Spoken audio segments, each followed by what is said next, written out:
नमस्कार, मैं दिव्या। उत्तर प्रदेश की बड़ी खबरों में आपका स्वागत है। आज है 1 मार्च, दिन शनिवार। खबरों की ओर बढ़ने से पहले जिन लोगों ने हमारे कल के वीडियो पर लाइक और कमेंट किया था उनके नाम हैं प्रेम बाबू सचिन, इन्हें स्पेशल थैंक्स जिन्होंने कमेंट किया। इनके अलावे मंजू, हरिओम तिवारी, रामचरित्र तिवारी, ज्ञानेंद्र पटेल, भूरी सिंह, रामचंद्र मिश्रा, शिव गोविंद श्रीवास्तव, सत्येंद्र शाही, वीरेंद्र कुमार और संजय शुक्ला, ये भी हमारे रेगुलर व्यूवर हैं। चलिए अब बढ़ते हैं अब तक की 25 बड़ी खबरों की ओर विस्तार से।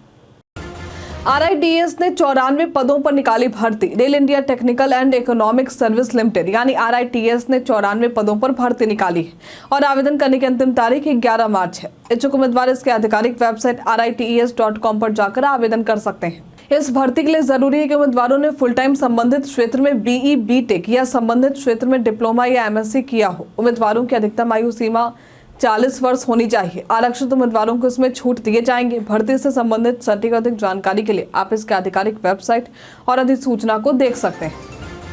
उत्तर प्रदेश बर्थडे स्पेशल में बात होगी सच्चिदानंद मिश्र की। आज के दिन वर्ष 1971 में उत्तर प्रदेश के बस्ती में सच्चिदानंद मिश्र का जन्म हुआ था। एक संस्कृत विद्वान और दर्शन शास्त्र के प्रोफेसर और लेखक हैं। वर्ष 2009 में तत्कालीन राष्ट्रपति प्रतिभा पाटिल ने उन्हें महर्षि बदरायन व्यास पुरस्कार से सम्मानित किया था। वे भारतीय दर्शन और संस्कृत व्याकरण में विशेषज्ञ हैं। ये 7 पुस्तकों का संपादन और लेखन भी कर चुके हैं। भोजपुर बलिया चौड़ीकरण के लिए सर्वे का काम शुरू। यूपी बिहार की घटेगी दूरी। पुराना भोजपुर से बलिया के बीच 33 फीट चौड़ीकरण के लिए प्रस्तावित सड़क का सर्वे कार्य शुरू हो चुका है, जो पुराना भोजपुर, आशापर्री, नियाजीपुर और गंगौली होते हुए उत्तर प्रदेश के बलिया को जनेश्वर मिश्रा सेतु से जोड़ेगी। NH 120 पथ प्रमंडल ने कंसल्टेंट एजेंसी को DPR तैयार करने की जिम्मेदारी दी और सर्वे कार्य जारी है। सड़क के चौड़ीकरण में 5 फीट फुटपाथ और पौधे रोपण के लिए जगह छोड़ी जाएगी। सड़क को डुमराव बाईपास से जोड़ने के लिए ओवरब्रिज का निर्माण भी होगा। इस परियोजना के लिए निविदा प्रक्रिया शुरू हो चुकी है। प्रदेश सरकार ने कर्मचारियों के संपत्ति विवरण की समय सीमा बढ़ाई। प्रदेश सरकार ने राज्य कर्मियों को संपत्ति का विवरण मानव संपदा पोर्टल पर 10 मार्च तक दर्ज कराने का समय बढ़ा दिया है। अब तक 85% कर्मियों ने जानकारी दी है जिन्होंने समय पर विवरण नहीं दिया। उनका मार्च का वेतन अप्रैल में रोका जाएगा। यूपी में फर्जी स्टाम्प घोटाले की जांच का दायरा बढ़ा। उत्तर प्रदेश में फर्जी स्टाम्प घोटाले की जांच अब पूरे प्रदेश में फैल गई है। स्टाम्प और निबंधन मंत्री रविंद्र जायसवाल के आदेश पर हर जिले से 5 दस्तावेज लेखकों और कर चोरी मामलों की रिपोर्ट मांगी गई। मेरठ में अब तक 997 मामले दर्ज हो चुके हैं और पुलिस ने 4 FIR भी दर्ज किए हैं। ईडी ने बसपा नेता इकबाल और उनके रिश्तेदारों की चीनी मिलें हुई कुर्क। प्रवर्तन निदेशालय यानी ईडी ने चीनी मिल घोटाले के आरोपी बसपा नेता मोहम्मद इकबाल और उनके रिश्तेदारों की स्वामित्व वाली 3 बंद चीनी मिलों का कुर्क किया है। ये मिलें बैतालपुर, भटनी और शाहगंज में हैं, जिनकी कीमत करीब 10 अरब रुपए है। ईडी की जांच में धोखाधड़ी से इन मिलों का अधिग्रहण और अवैध कमाई का खुलासा हुआ है। संभल जामा मस्जिद की रंगाई पुताई की मांग पर इलाहाबाद हाई कोर्ट में सुनवाई हुई है। SI की रिपोर्ट में मस्जिद में रंगाई पुताई की आवश्यकता नहीं बताई गई, लेकिन गंदगी और झाड़ियां उगी पाई गई हैं। कोर्ट ने ASI को सफाई और झाड़ियां हटाने के निर्देश दिए हैं। अगली सुनवाई अब 4 मार्च को होगी। पावर कॉर्पोरेशन के PF घोटाले का असर रिटायर होने वाले कर्मचारियों पर। पावर कॉर्पोरेशन के PF घोटाले का असर आने वाले वर्षों में रिटायर होने वाले कर्मचारियों के GPF फंड पर पड़ सकता है। 2019 में DHFL के दिवालिया होने से 2268 करोड़ रुपए फंसे हुए हैं, जिनमें से सिर्फ 23% रकम वापस आई है। यदि सरकार सहायता नहीं देती है तो रिटायर कर्मचारियों को फंड मिलने में कठिनाई हो सकती है।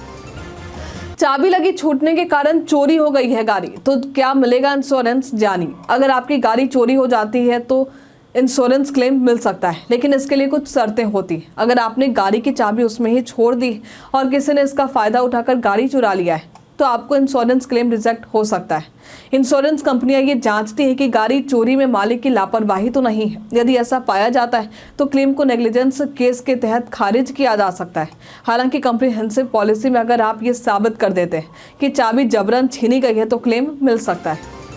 प्रयागराज राम मंदिर में श्रद्धालुओं की संख्या 3 गुना बढ़ी, दान में भी बढ़ोतरी।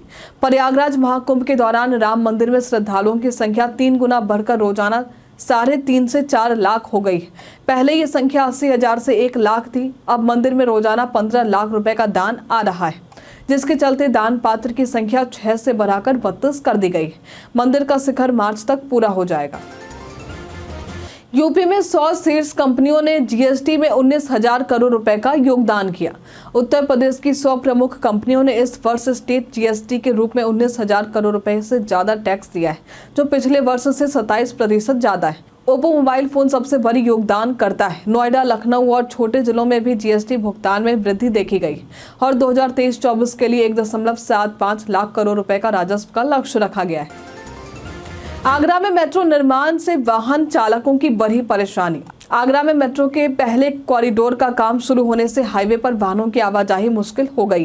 खंडारी से सिकंदरा तक बैरिकेडिंग और गलत दिशा से वाहनों के आने से जाम और हादसों का खतरा बढ़ गया है। पुलिस भी जाम की समस्या का समाधान नहीं कर पा रही। वाहन चालक वैकल्पिक मार्गों का इस्तेमाल करने की सलाह दी जा रही। जलकल विभाग में नौकरी दिलवाने के नाम पर ठगी। विकास सिंह ने जलकल विभाग के महाप्रबंधक जेई और अन्य के खिलाफ नौकरी दिलवाने के नाम पर 28 लाख रुपए ठगने का आरोप लगाया है। उन्होंने आरोप लगाया है कि हर्षित शर्मा ने मृतक आश्रित कोटे में नौकरी दिलवाने के नाम पर 4 लाख रुपए लिए, बाद में वेतन रोककर 28 लाख रुपए की ठगी की। एसीजेएम 2 ने मामले की जांच का आदेश दिया है। यूपी में मौसम ने बदली करवट, तूफान और बारिश का है अलर्ट। उत्तर प्रदेश में मौसम ने एक बार फिर से करवट ली। मौसम विभाग ने अगले 2 दिन तूफान और बिजली गिरने के अलर्ट जारी किए। पश्चिमी विक्षोभ के प्रभाव से तापमान में गिरावट आई।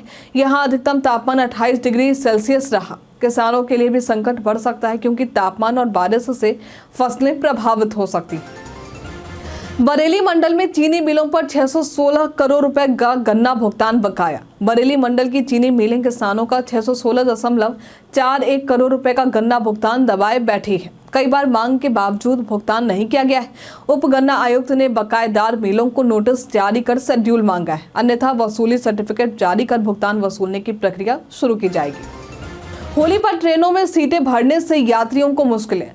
होली के दौरान यात्रियों को ट्रेनों में सुकून भरी यात्रा नहीं मिलेगी। अधिकांश ट्रेनों में सीटें भर चुकी हैं और मार्च के अंतिम सप्ताह तक कंफर्म टिकट पाने के लिए साप्ताहिक और स्पेशल ट्रेनों का ही सहारा रहेगा। कई प्रमुख ट्रेनों में वेटिंग लिस्ट 100 तक पहुंच गई है और सीटें केवल स्पेशल ट्रेनों में मिल सकती हैं। बीजेपी में जिला अध्यक्षों का पुनर्गठन, 3 मार्च तक नई सूची जारी। भारतीय जनता पार्टी जल्द ही जिला अध्यक्षों का पुनर्गठन करेगी, जिसमें 98 जिलों के अध्यक्षों के नाम होंगे। 29 जिला अध्यक्षों का कार्यकाल समाप्त होने वाला है और ओबीसी, एससी तथा महिला नेताओं का प्रतिनिधित्व बढ़ाया जाएगा। पार्टी ने संगठन को मजबूत करने के लिए जातीय समीकरण का ध्यान रखते हुए इस पुनर्गठन को तैयार किया है। 3 मार्च तक नई सूची जारी होने की संभावना है। जल्द ही व्हाट्सएप से जुड़ सकता है UPI light feature. WhatsApp users Meta platform पर नए फीचर्स जोड़ने की प्रक्रिया में यूपीआई लाइट फीचर भी शामिल करने की योजना बना रहा है।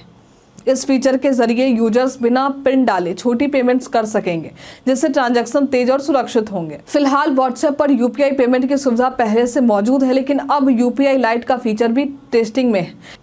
इस फीचर से सर्वर बिजी होने पर भी पेमेंट संभव होगा। यह फीचर केवल प्राइमरी डिवाइस पर काम करेगा और जल्द ही ऐप के स्टेबल वर्जन में उपलब्ध हो सकता है। नया एसी खरीदने की सोच रहे हैं तो इन बातों का रखें ख्याल। गर्मी का मौसम आते ही बाजारों में एसी की डिमांड बढ़ जाती है, लेकिन जल्दबाजी में एसी खरीदने से बचना चाहिए। अगर आप नया एसी खरीदने की सोच रहे हैं तो कमरे के साइज के अनुसार उसकी क्षमता का चुनाव करें। ज्यादा या कम क्षमता वाले एसी न केवल कूलिंग ठीक से नहीं करेंगे, बल्कि बिजली का बिल भी बढ़ा सकते हैं। बजट के हिसाब से विंडो या स्प्लिट एसी का चुनाव करें और 5 स्टार रेटिंग वाला एसी खरीदने की कोशिश करें, जो बिजली बचाता है। एसी के कंप्रेसर और अन्य भागों पर अच्छी वारंटी भी महत्वपूर्ण होती है।